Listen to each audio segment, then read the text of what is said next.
जय जय श्री राधे, जय जय श्री राधे। भक्ति भक्ति भगवंत गुरु चतुर्नाम वपुए, इनके पदबंधन की नाशे वेग्नियने। नमो नमो जय श्री वृंदावन रचिव रिचति गनि घोरी। नमो नमो जय कुंज मेलिनित, नमो नमो जामी चुकोरी। नमो नमो जय श्री हरि कुंज विहारिन, नमो नमो प्रीतम चित चोरी। नमो नमो जय श्री हरिदासी, नमो नमो इन्हीं की जोरी। आज के सत्संग में श्री धन्ना जी का चरित्र वर्णन करेंगे। नाभाजी कहते हैं, धन्य जना के भजन को बिनई बीज अंकुर भयो। घर आए हरिदास जितने को धूम खवाए। तात मात डर खेत थोत लांगूली चलाए। आस पास कृषकार खेत की करती बढ़ाई। भक्त बजे की रीति प्रगति प्रतीत सुपाई। अचरज मानत जगत में कहूँ निपजो कहूँ वे भयो। धन धना के भजन को बिनई बीज अंकुर भयो। प्रशंसनीय भक्त श्री धन्ना जी की भगवत भागवत सेवा की हम सराहना करते हैं। जिनके खेत में बिना बीज बोए ही अंकुर जमा, घर पर वैष्णवों के आने पर बोने के लिए रखा हुआ बीज का गेहूँ संतों को खिला दिए और माता पिता के डर से खेत में खाली खाली हल चला दिए। परंतु संत सेवा के प्रताप से बिना बोए ही खेत में गेहूँ बढ़िया जमा। पास पड़ोस के किसान इनके खेत की बहुत बढ़ाई करते थे। जब श्री धन्ना जी ने जाकर देखा तो साधु सेवा की प्रीति रीति एवं प्रतीत को प्रत्यक्ष पाया।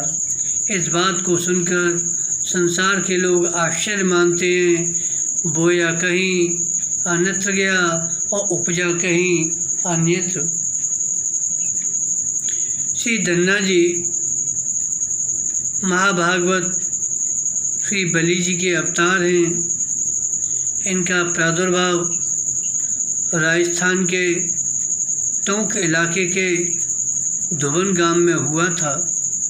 इनके पिता का नाम पन्ना एवं माता का नाम रेखा था। ये जाति के जाट थे। भक्ति संस्कार इनमें जन्म से ही थे। इन्होंने धन्ना जी खेत बोने के लिए बीज हल बैल आदि लिए खेत पर जा रहे थे कि मार्ग में संत मिल गए। इन्होंने बड़ी श्रद्धापूर्वक संतों को दंडवत प्रणाम किया। संत बोले, भगत जी, हम लोग तो आपके ही घर जा रहे थे, आप उधर से आ रहे हो। श्री धन्ना जी ने कहा, महाराज, आज तो श्री ठाकुर जी की इच्छा है कि खेत पर ही रसोई बने और भोग लगे, अतः आप लोग भी वहीं खेत पर चलिए। इस प्रकार कहकर धन्ना जी सब संतों को अपने साथ लिवा ले गए। एक वृक्ष के नीचे सबका आसन लगवा दिए। बैलों को खेत में खड़ा कर दिया। स्वयं बोने का बीज गेहूँ लेकर बाजार गए। उसे बेचकर सब सीधा सामान लाए। खूब ठाट बाट से रसोई बनी। भगवान को भोग लगा। संतों ने प्रसाद पाया और धन्ना जी को भूर भूर आशीर्वाद दिए। इन्होंने उस समय माता पिता के भय से खेत बोने का स्वांग कर दिया।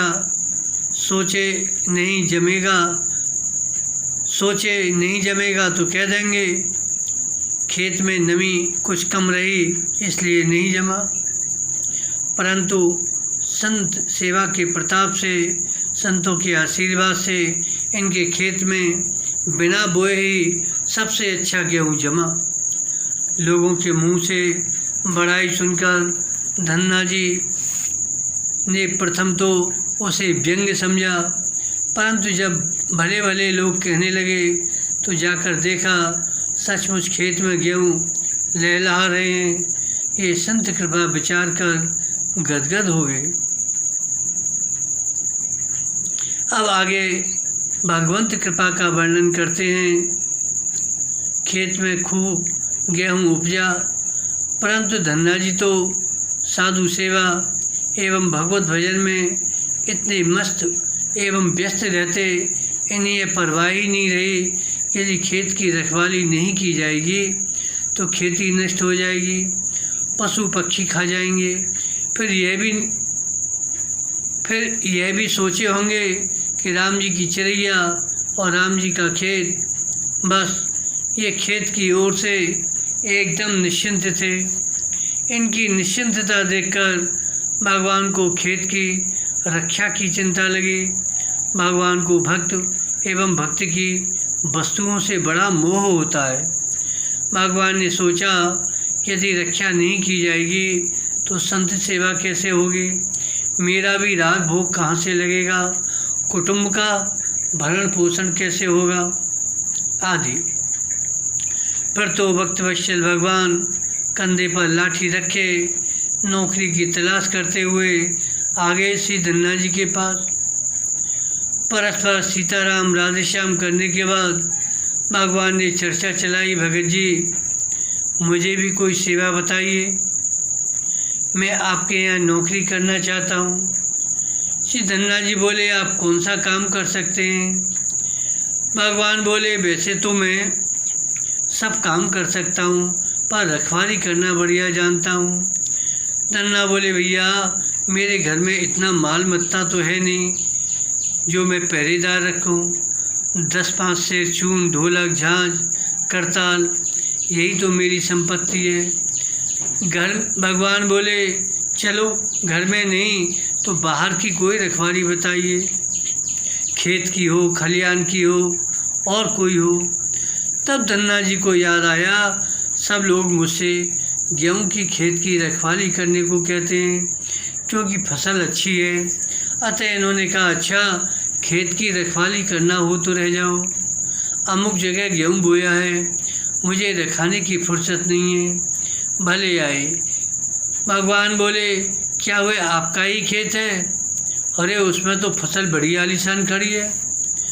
धन्ना बोले भैया सब ठाकुर जी का है, जिस दिन से बोकर आया हूँ उस दिन से बस एक दिन खेत पर गया था, फिर मौका ही नहीं मिला कि उसकी देख रेख करूँ।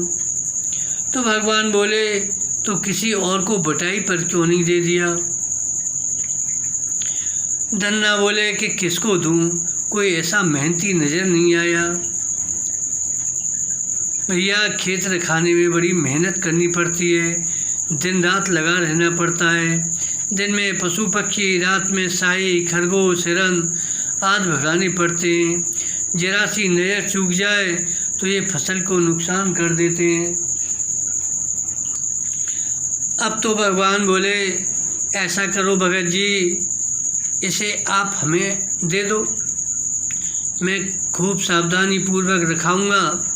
मजाल क्या कि एक बाल टेढ़ी हो जाए, मेरा तो यही धंधा है, जन्म बीत गया यही करते करते, हमारी तो जीविका ही इसी से चलती है। आते आप मुझे खेत की व्यवस्था सौंपकर एकदम निश्चिंत हो जाइए। सचमुच भगवान सदा सर्वदा भक्तों की रखवाली में ही तो लगे रहते हैं। धन्ना बोले तो भाई ठीक है, अच्छा बताओ क्या लोगे। भगवान बोले 1/3 हमारा, 2 भाग आपका। धन्ना बोले अरे भाई इतना अधिक मत लो, हमें भी तो कुछ मिलना चाहिए। देखो खेत हमारा, हल बैल हमारे, मेहनत हमारी, बीज हमारा।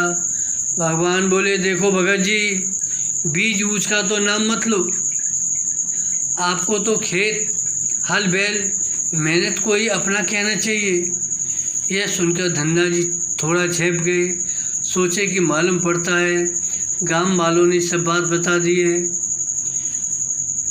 आपके ही मुख का न्याय है, आपने सही कहा, खेत रखाने में बड़ा परिश्रम होता है, तो हम भी जब रात दिन एक करेंगे तो हमें भी कुछ मिलना चाहिए। आपकी मर्जी हो तो इतने पर रखाऊं, नहीं तो अपनी राह लो, ऐसा भगवान ने कहा। न जाने क्यों धन्ना जी का मन बरबस खिंचा जा रहा था उस रखवाले की ओर। अरे भाई, आखिर भगवान तो ही हैं, चाहे किसी भेष में आए हों। इतनी देर तक भगवान के दर्शन, वार्तालाप, वचनामृत सेवन से धन्ना जी का मन ऐसा मुग्ध हो चुका था कि उन्हें छोड़ने का जी नहीं करता। अतः विशेष बत बढ़ाव न करके खेत दे दिया। ठीक है, रखाने के लिए भगवान को दे दिया। फिर धन्ना जी ने पूछा, अरे भाई अपना नाम तो बताओ। भगवान बोले, मेरा नाम सोझिया है। यह सब तय होने पर फिर भगवान ने कहा, भगत जी भोजन वस्त्र भी आपको ही देना पड़ेगा। धन्ना जी यह कहना चाहकर भी 1/3 तो तुम वैसे ही ले रहे हो, फिर भोजन वस्त्र भी हम ही क्यों दें, कह नहीं पाए। इसे भी स्वीकार कर लिए। फिर भगवान ने कहा, हम खेत पर ही रहेंगे, घर पर नहीं आएंगे, आपको वही खाना पीना पहुंचाना पड़ेगा। श्री धन्ना जी ने यह भी स्वीकार कर लिया। अब भगवान बड़ी तत्परता से धन्ना जी का खेत रखाने लगे। धन्ना जी भी नित्य नियम से पहले सोझिया को भोजन कराकर तब स्वयं भोजन करते। भगवान की इच्छा से बिना जाने भी उपासना का निर्वाह अपने आप होता रहा। पहले भगवान को पवाकर ही भक्त पाते हैं। संयोग की बात, एक दिन घर पर संतों की जमात आ गई। धन्ना जी को देर हो गई। संतों की सेवा से अवकाश मिलने पर जल्दी जल्दी भोजन लेकर आए तो देखे सोझिया सो रहा है। प्रथम तो सोचे कि सोने दो, रात भर का जगा होगा, अतः जगाना ठीक नहीं है, परंतु भूखे को जगाकर खिलाना भी दोष नहीं है।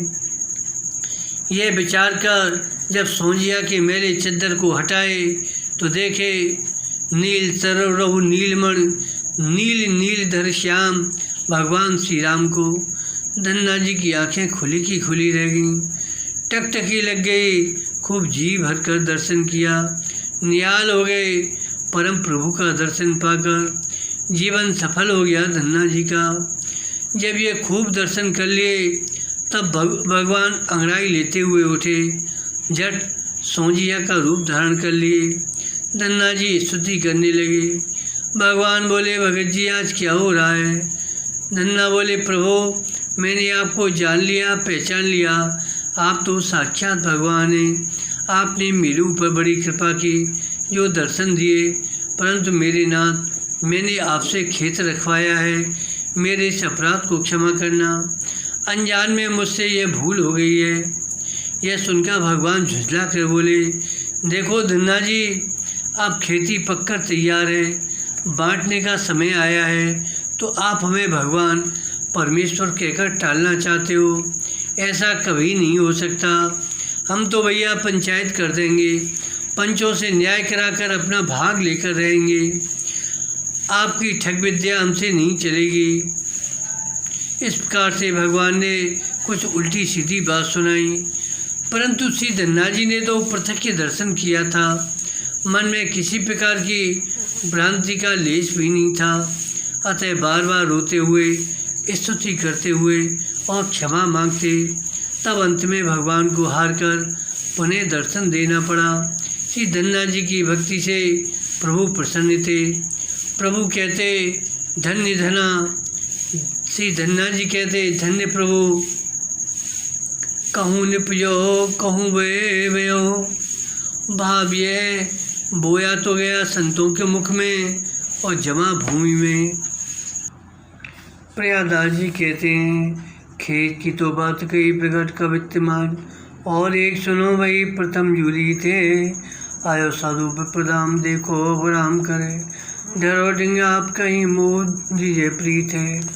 पाथर ले दियो दि सावधान कियो, छाती में लाए जियो सिवे जैसी ने नीत है। रोटी इधर आ गया मूद लियो, पर्दा के छियो नहीं टूक दे कि वही बड़ी भीत है। अब आगे बता रहे हैं, प्रयागराज जी कहते हैं, अब एक और बात सुनो जो इससे पहले श्री धन्ना जी के बाल्यकाल में हुई। एक बार एक वैष्णव ब्राह्मण इनके घर आए। ये धन्ना जी के पिता के गुरु थे और ठाकुर जी की वह ब्राह्मण ठाकुर जी की सेवा बड़ी सुंदर विधि से करते थे। सेवा के समय बालक धन्ना भी वहीं आ गया, बोला मुझे भी ठाकुर जी की सेवा दीजिए, मेरी भी ठाकुर सेवा में बड़ी प्रीति है। ब्राह्मण देवता ने प्रथम तो बड़ी आनाकानी की, भला 5 साल के बालक को भगवान की मूर्ति कौन देगा सेवा करने के लिए, परंतु बाल हट जो ठहरा। धन्ना मचल कर रो रहे थे। तब पंडित जी ने विचार किया, यह बालक है बहुत हठी, यदि नहीं देता हूँ तो अपने भी रोकर परेशान होगा, हमको भी परेशान करता रहेगा। यदि देता हूँ तो इससे सेवा पूजा ठीक से बनेगी नहीं, तो वह भी अपराध होगा। अतः किसी प्रकार से इसे बहकाना चाहिए। इसलिए पंडित जी ने कहा, अच्छा धन्ना, मैं कल तुम्हें बढ़िया ठाकुर दूंगा। जब कल हुआ तो पंडित जी कहीं से एक गोल पत्थर ले आए और उसे ऊंचे सिंहासन पर पधरा कर अपने सी सालग्राम भगवान को नीचे पधराए। फिर धन्ना को बुलाकर कहे, बताओ तुम राजा ठाकुर लोगे कि सिपाही ठाकुर? इन्होंने कहा, महाराज, राजा और सिपाही ठाकुर का अर्थ मेरी समझ में नहीं आ रहा, आप कृपा करके समझाइए। तब पंडित जी ने कहा, राजा ठाकुर बड़े होते हैं, ऊंचे पर विराजते हैं, सिपाही ठाकुर छोटे होते हैं, नीचे विराजते हैं। बताओ तुम्हें कौन पसंद है? भोले बालक धन्ना ने बाल स्वभाव बस कहा, हम तो राजा ठाकुर लेंगे। तो पंडित जी ने वही गोल पत्थर इनको दे दिया और बोले, धन्ना खूब प्रेम से सेवा करना। बालक धन्ना ने पत्थर को ही श्री ठाकुर जी समझकर हृदय से लगा लिया, उसे मानो नवजीवन प्राप्त हो गया हो। बालक धन्ना को भगवान की सेवा की ऐसी उत्कंठा थी। जिस दिन श्री पंडित जी ने इन्हें राजा ठाकुर दिया, उस दिन इनको अत्यंत उत्सुकतावश रात में नींद नहीं आई। माँ की गोद में सोए थे, नन्हे से तो थे ही, चौंक कर उठ बैठते और पूछते, माँ क्या सवेरा हो गया, मुझे श्री ठाकुर जी की सेवा करनी है। माँ इन्हें थपकी देकर सुलाती, फिर ये जग जाते। ऐसे ही करते करते सारी रात बीत गई। उसके बाद धन्ना जी ने प्रेम पूर्वक भगवान की सेवा शुरू कर दी। भगवान के आगे भोग के लिए रोटी रखकर पर्दा करके आंखें बंद कर ली। थोड़ी देर बाद पर्दा खोलकर देखा तो भगवान ने एक टुकड़ा भी रोटी नहीं खाई है। तब धन्ना को बड़ा भय हुआ, डर यह हुआ न जाने हमसे कौन सी भूल हो गई, जिससे श्री ठाकुर जी नहीं पा रहे हैं, कहीं नाराज होकर चले न जाएं। फिर पंडित जी पूछेंगे तो मैं उनको क्या बताऊंगा। ऐसे ही मन में अनेक संकल्प विकल्प हो रहे थे, भयभीत हो रहे थे। जब भगवान ने रोटी नहीं खाई तब श्री धन्ना जी बार बार भगवान के पाँवों में पड़कर अन्य विनय करने लगे। इतने पर भी जब नहीं पाए तो अड़ गए, आप नहीं खाएंगे तो मैं भी नहीं खाऊंगा। फिर भी नहीं पाए तो ये भी भूख प्यास भूल गए, अर्थात अन्य जल कुछ भी नहीं ग्रहण किए। धन्ना जी के हृदय का भाव सच्चा था, अतः प्रभु ने इनके द्वारा अर्पित रोटियां पाईं। भगवान को रोटियां बहुत ही प्यारी लगीं। भगवान सच्चे भाव से प्रसन्न होते हैं। प्रथम भगवान ने थोड़ा ही पाकर रह गए, रोटियां खाना बंद कर दिया। तब धन्ना जी ने पुनः मचलकर और पानी की प्रार्थना की, पर तो भगवान भी खूब दिल खोलकर पाने लगे। भगवान को बेजर की रोटियों में इतना स्वाद आता, 8-8 रोटी पा जाते।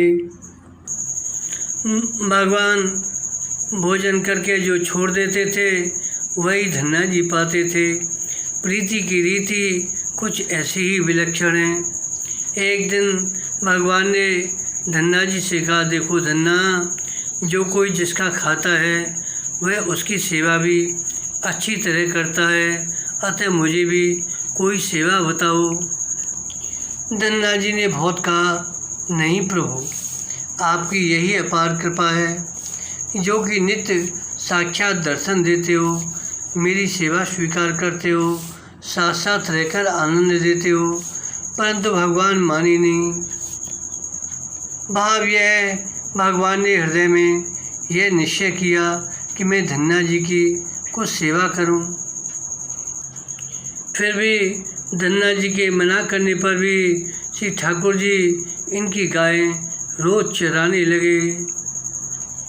जब भगवान गाय चराने चले जाते तो श्री धन्ना जी भगवान का हृदय में ध्यान करते। देखो, प्रीत की रीति बड़ी न्यारी है कि भगवान अनंत कोटि ब्रह्मांड नायक होकर भी, चराचर जगत के स्वामी होकर भी, यज्ञ भोक्ता होकर भी